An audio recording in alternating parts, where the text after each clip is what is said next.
Magkapatid. Isang salita na kung titingnan mo, simple word lang. Pero kung mas lalaliman mo pa ang pag-unawa at iisipin mong mabuti kung ano nga ba ang tunay na kahulugan ng salitang kapatid, maiintindihan mo. Ang kapatid, siya yung unang taong nakalaro mo. Nakasama mo, nakasalo mo, nakaramay mo. At higit sa lahat, tunay na nagmahal sa'yo. Ang kapatid, mahabang panahon ang pinagsamahan niya. Sa tawanan, sa kalokohan, sa kulitan. Minsan pa nga may awayan, pero nananatili pa rin ang pagmamahalan. Noon, sa bawat pag-iyak mo, may papahid ng luham. Sa bawat pagkadapa mo, andyan ang kapatid mo, handang umalo sa'yo. Ang magkapatid, hindi biro ang pinagsamahan niyan. Simula sa pagkabata niya, iisa lang ang pinggang kinakainan niya. Iisa lang ang pagkain pinagsasaluhan niya.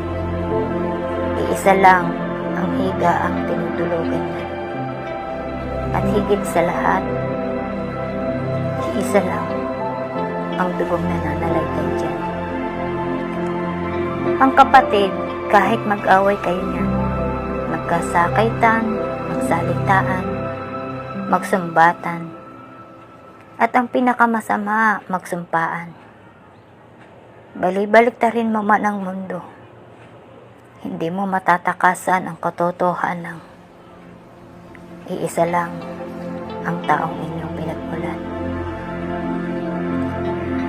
Pero, tanong ko lang, sa kabila ng lahat ng yan, bakit may mga kapatid na nagagawang kalimutan ang pagiging magkapatid nila?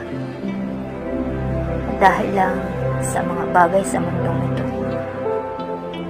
Sa selos, sa galit, sa tampo, at sa paninira ng ibang tao.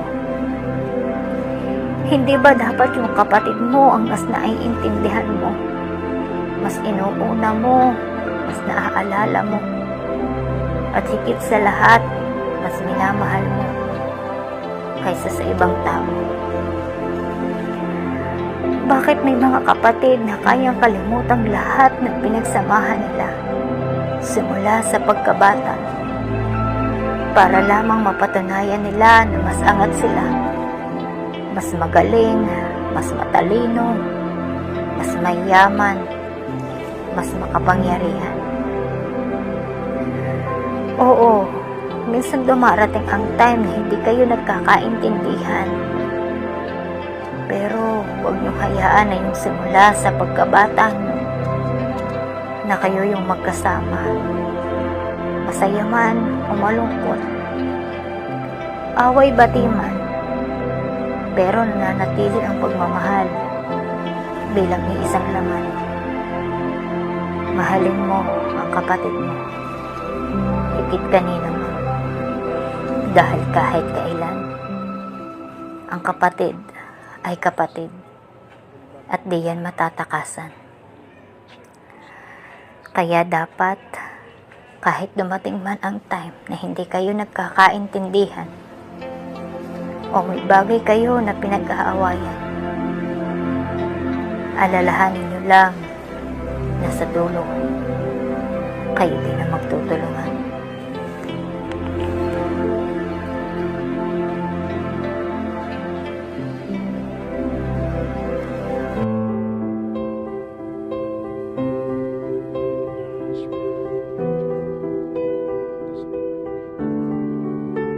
Sabi mo, hindi ako masasaktan nino man. Sabi mo, sa'yo ako magtiwala lang at gawing sandalan kahit ang mata'y nakapiring, ang kamay mo'y hinawa.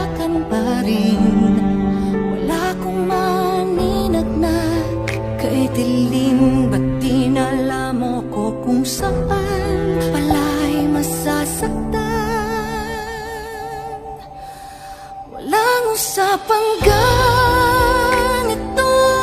O bakit nagtiwala sa tulad mo? Walang hiya, talagang sinabi mo mahal mo ako. Paulit-ulit, paulit-ulit ding nasasaktan. Ulit-ulit, ulit-ulit, ulit-ulit, ulit-ulit, ulit-ulit bang nasasaktan? Sabi ko, magtitiwala lang sa'yo. Mali ako. Sabi ko, mapapatawad din kita. Ang hirap pala nito ngayong nawala ng piling.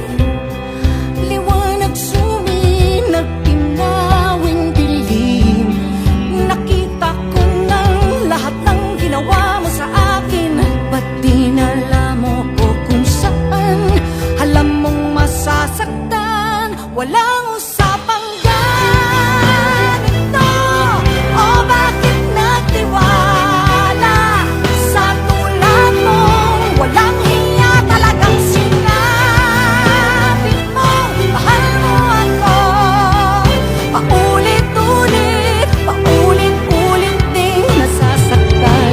Ulit-ulit, ulit-ulit, ulit-ulit, ulit-ulit, ulit-ulit bang nasasaktan? Ulit-ulit, ulit-ulit, ulit-ulit, ulit-ulit, ulit-ulit bang nasasaktan? Ay daling sabi, ayaw ko na, ngunit ang hirap gawin dahil minahal kita. Kay daling sabihin na aalis na lang, ngunit paano kung ikaw ang tahanan? Ang lahat may hangganan.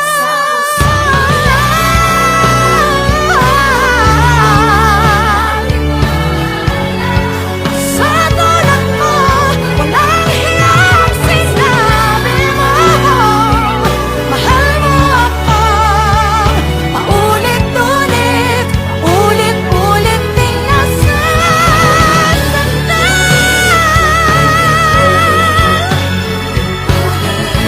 Ulit-ulit, ulit-ulit sana ulit-ulit,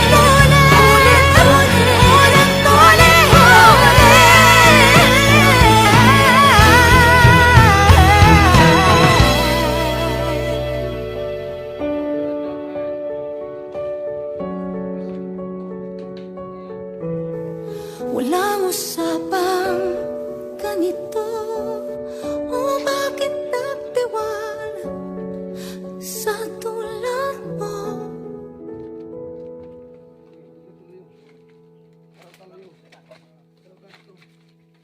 Walang usapang ganito. O bakit nagtiwala sa tulad mo? Walang hiya, talagang sinabi mo mahal mo ako. Paulit-ulit, paulit.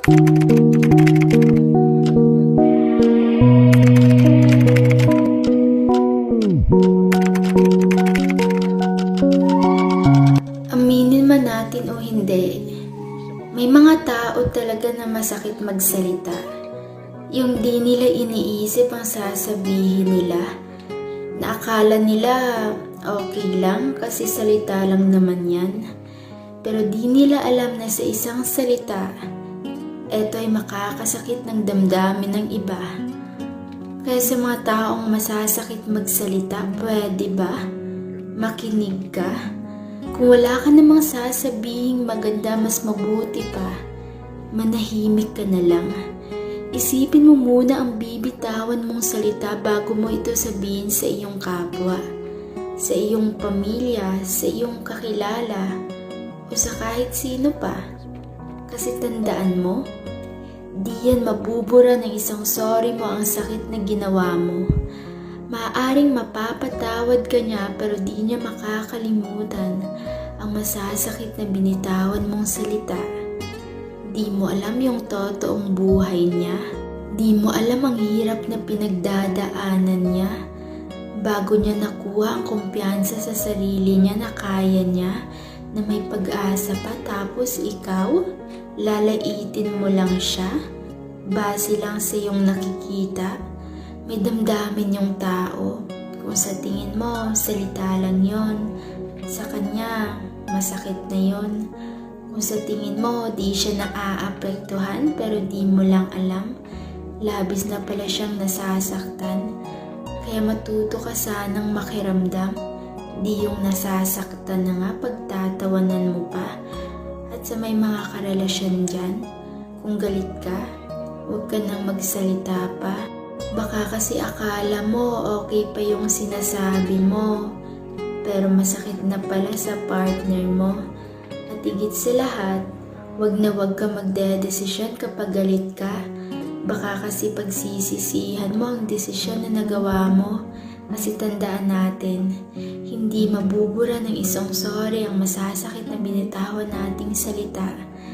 Maaaring mapapatawad ka pero di niya makakalimutan ang sakit na binitawan mong salita. Kasi ang pinakamakasalanan sa lahat ay ang ating bibig.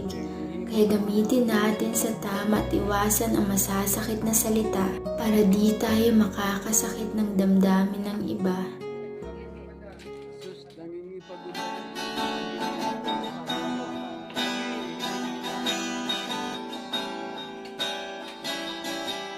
Buhat nang lumisan ka, labis ang aming pangungulila. Di ka man lang nagpaalam, saan bang punta?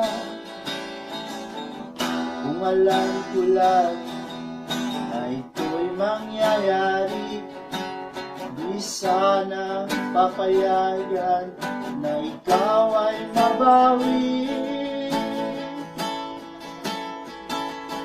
Lungkot ang nadarama, ngayong wala ka na. Wala nang pag-asa pa magkikita. Lungkot ang nadarama, dahil umalis ka na. Kaya paalam na, paalam na. Maalala, muling sinasabuhay, binabalik-balikan ang samahang makukulan. Ika'y walang katulad, ika'y nag-iisa.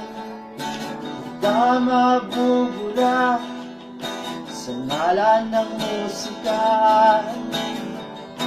Alam ko lang na ito'y mangyayari. Di sana papayagan na ikaw ay mabawi. Lungkot ang nadarama, ngayon wala ka na. Wala nang pag-asa pa magkikita. Lungkot ang nadarama, dahil malis ka na. Kaya paalam na, paalam na. Lungkot ang nadarama, ngayon wala ka na. Wala nang pag-asa pang magkikita. Lungkot ang nadarama, dahil malis ka na. Kaya't paalam na, paalam na, kaibigan.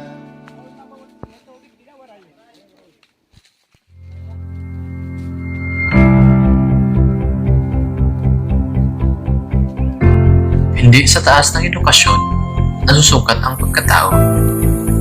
Mababa man ang pinag-aralan mo, kung marunong kang rumispeto, daig mo pa ang edukado. Hindi dapat laging nagmamadali, dahil lahat ay may tamang panahon. ang mga bagay na madaling makuha ay ang mga bagay na madali ring mawala.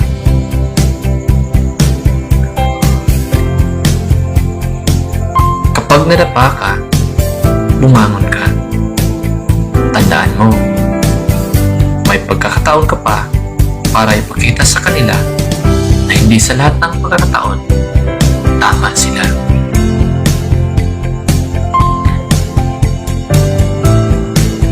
Lagi mong tandaan, kahit gaano pa ka-useless ang tingin mo sa sarili mo, isa ka pa rin sa mga rason kung bakit may mga masayang tao.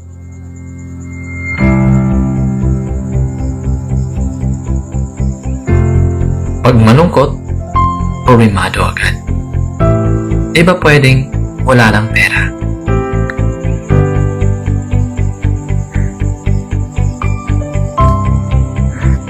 Lahat ng problema may solusyon.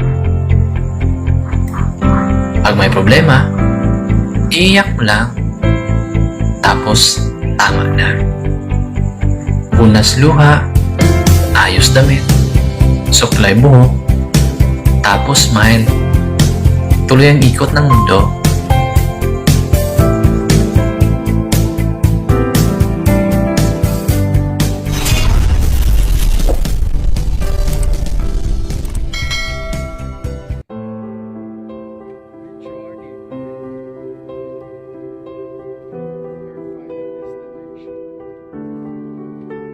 Sabi mo,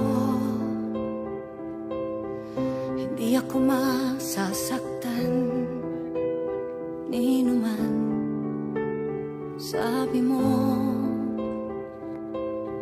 sa'yo ako magtiwala lang at gawing sandalan kahit ang mata'y nakapiring. Ang kamay mo'y hinawakan pa rin. Wala kong maninag na kay dilim. Ba't dinala mo ko kung saan pala'y masasaktan? Walang usapang ganito. O bakit nagtiwala sa tulad mo? Walang hiya talagang sinabi mo. Mahal mo akong paulit-ulit, paulit-ulit ding nasasaktan. Ulit-ulit, ulit-ulit, ulit-ulit, ulit-ulit, ulit-ulit bang masasaktan? Sabi ko, magtitiwala lang sa'yo. Mali ako. Sabi ko, mapapatawad din kita. Ang hirap pala nito ngayong nawala ng piling. Liwanag sumi, nagkinawing dilim. Nakita ko ng lahat ng ginawa mo sa akin. Ba't dinala mo ko kung saan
walang usapang ganito.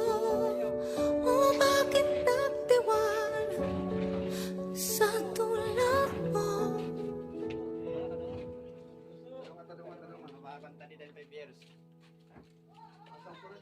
Walang usapang ganito. O bakit nagtiwala sa tulad mo? Walang hiya talagang sinabi mong mahal mo akong paulit-ulit, paulit.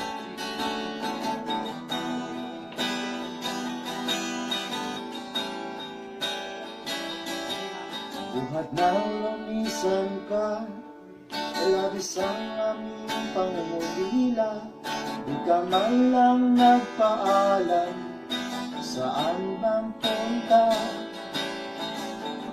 Kung alam ko lang na ito'y mangyayari, di sana papayagan na ikaw ay mabawi. Lungkot ang nadarama, ngayong wala ka na. Wala nang pag-asa pa magkikita. Lungkot ang nadarama, dahil umalis ka na. Kaya paalam na, paalam na. Maalala, muling sinasabuhay, binabalik-balikan ang samahang makukulay. Ika'y walang katulad, ika'y nag-iisa. Di ka mabubura sa ngalan ng musika.